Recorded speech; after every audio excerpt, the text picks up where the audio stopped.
मी आजारी आहे. आता आजारी माणसाला काय वाटतं, मला भेटायला यावं. मग काही आजारी माणसं पहिल्यापासून सांगतात मी कसा घाम आला, मी कसा पडलो. मग ते ऐकता ऐकता पुढच्याला घाम येतो. 2 स्टेन टाकल्या, आता पुढच्याच्या छातीत 4 आहेत, तो कशाला सांग. पण आपल्याला दुःख देखणं करायची सवय आहे. आम्ही दुःख विकतो बाजारात.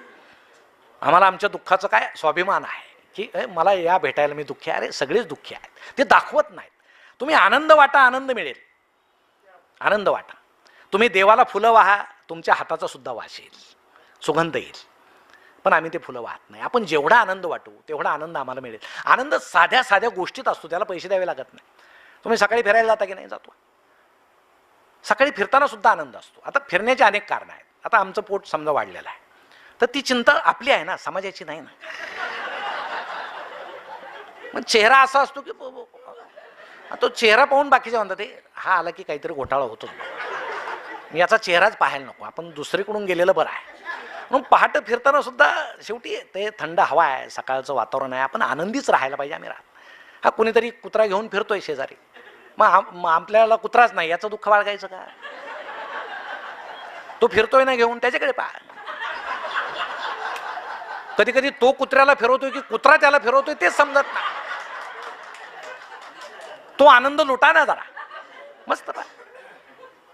आता रामदेव बाबा योगासनं करतात, केले पाहिजे. पण आता रामदेव बाबा काय त्यांचं आरोग्य चांगलं राहण्यासाठी योगासनं करत नाहीत, त्यांचं चांगलंच आहे. ते आता त्यांचा व्यवसाय झालेला आहे. त्यांचे अनेक व्यवसाय आहेत. म्हणजे कपड्याला खिसा नसताना सुद्धा एवढा व्यवसाय असलेला माणूस जगामध्ये तेवढाच आहे. मग ते सगळे आपले सकाळी उठतात, असं करा असं करा, मग एक पाय गळ्यात घाला. आता आपली क्षमता असेल तर आपण करावं. त्यांनी गळ्यात घातलं की आपण घालायचं, तो निघत नाही. मग आमच्या हिला म्हणायचं एवढा काढ, ते म्हणते काढ नाही दुसरा घाला, दिवसभर असेच बसा.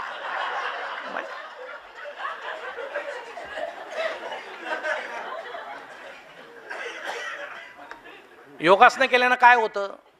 एक जण म्हटला आयुष्य वाढतं. मग वाढलेल्या आयुष्यात काय करायचं? तो म्हटला योगासनं करायचे. प्रश्नच आहे,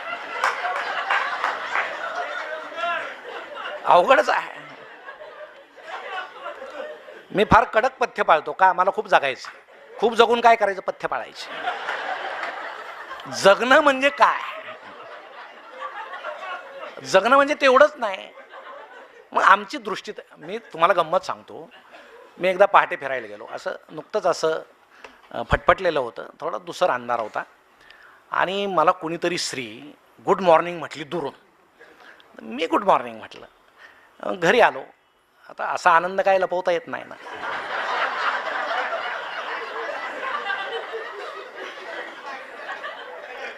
तर हिनं विचारलं, आता बायको लगेच ओळखते बरं का चेहऱ्यातलं, काहीतरी झालेलं दिसतंय, आनंदी दिसतंय. म्हटलं नाही तसं काय नाही.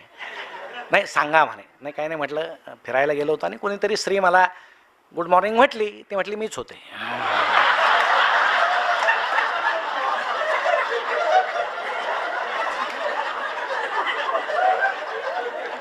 तुम्हाला सांगतो लगेच चेहरा पाडला बा.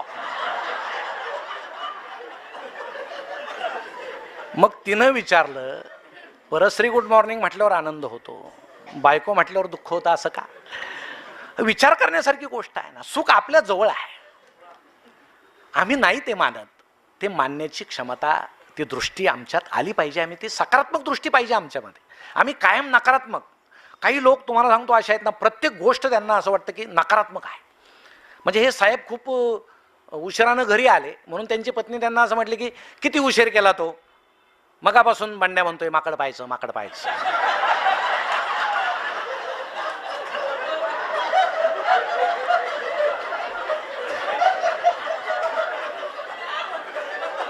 आता तो जर सकारात्मक दृष्टीचा असेल तर काय म्हणेल?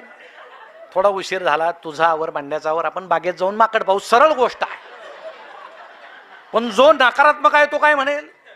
पोरासमोर मला माकड म्हणतेस. आता ते म्हणेल, म्हणायची काय गरज आहे?